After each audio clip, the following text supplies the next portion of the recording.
Swastiastu. Hi everyone, how are you today? Well, I hope you guys in a great condition to begin our virtual tour. First thing first, welcome to Bali Virtual Tour with me NILAM as your local tour guide. So today in this opportunity, we are going to learn about Balinese traditional house.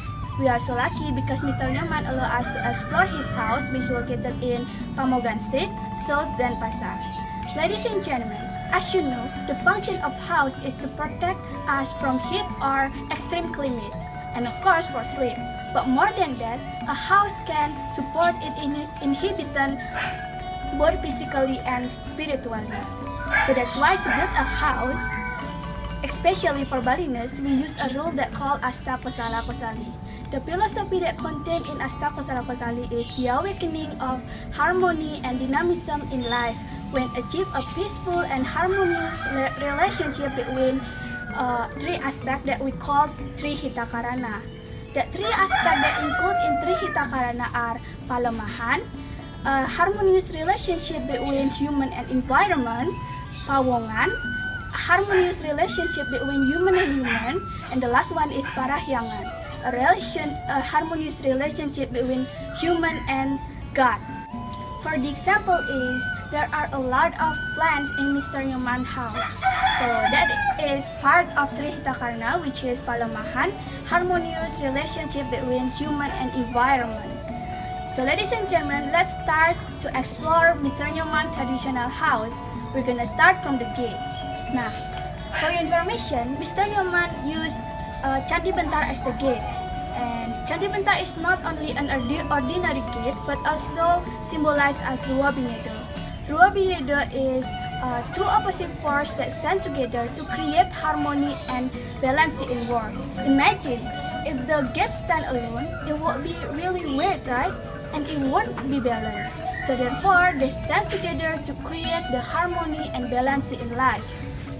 Just like day and night, positive and negative, and then woman and man, and so on. It's just like yin and yang actually. So alright, ladies and gentlemen, now we're going to get into Mr. Nyoman's house.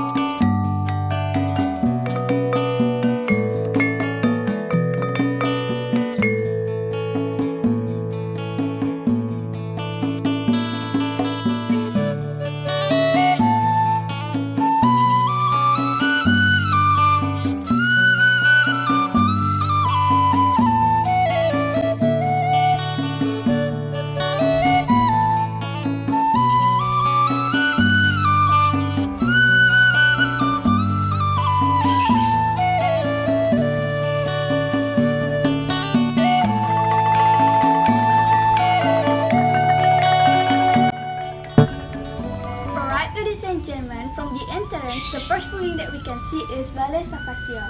Balai Sakasia consists into three Balinese words, which are Balai means building, Saka means pillars, and Sia means 9. So we can conclude that Balai Sakasia is a building that has 9 pillars. As you can see, there are 9 pillars in total. So the function of Balai Sakasia are for Pitra and Manusia Yatnya. Basically, Pitra and Manusia Yatnya is a human and ancestral ceremony which consists during human life and after. The ceremony that usually held in Balai Sakasia are Pawiwahan or wedding ceremony, Mesangi or purification ceremony, and Pengabenan or pre-funeral ceremony.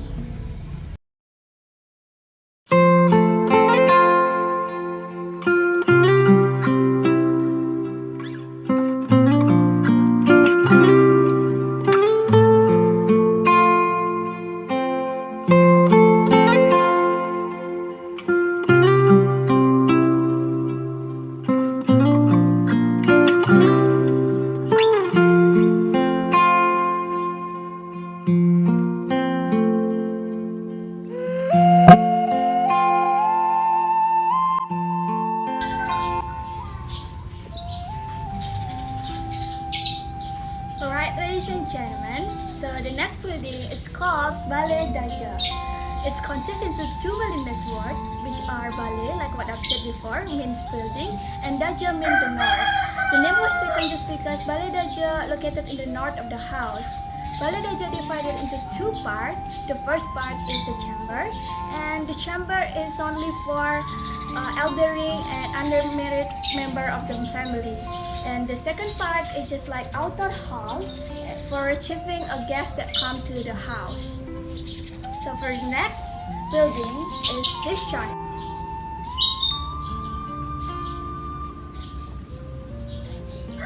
So ladies and gentlemen, this shrine is called Sangga Pengijang. The function of Sangga Pengijang is to protect the inhabitant of the house and to keep the negative spirit away. So therefore, they usually offer the offering there, such as canang, pejati, sodan, and so on.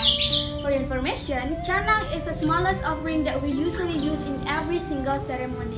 It's made from coconut leaf and it has a square shape, which inside of canang there are a lot of colorful colors, cane, and banana, and so on.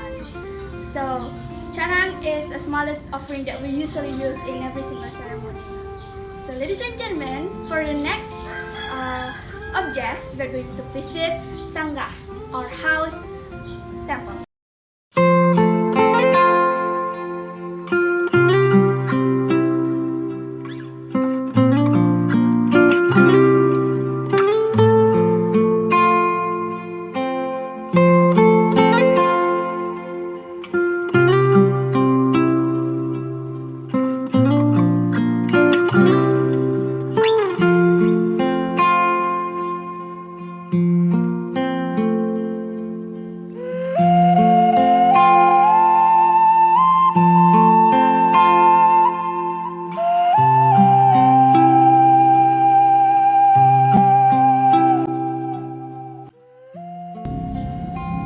So this house temple is Balinese must be have one in their house.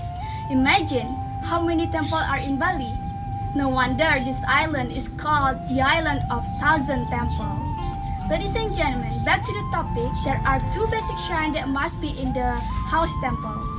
The first one is called Rong Tiga or Rong Telu. According to Balinese word, Rong means cavity and Tiga or Telu means three. There are three cavities on the shrine. Based on Hindu philosophy, the right cavity is for worshipping female ancestor, and for the left cavity is a place for worshipping male ancestor, and for the middle cavity is a place for worshipping God or Ida Sang Yang Widiwasa. So basically, Rong Tiga is a place for worshipping our ancestor and our God, Ida Sang Yang Widiwasa. And the next shrine is called Rong Dua. According to Balinese word, like what I've said before, Rong means cavity and Dua means two. Rong Dua has the same function as as Rong Tiga, which is for worshipping our ancestor. The difference is just Rong Dua is a place for worshipping our ancestor that not yet complete the pengabenan or funeral procession. So that's it about house temple. And next we're gonna move to the next object, Balai Jinang.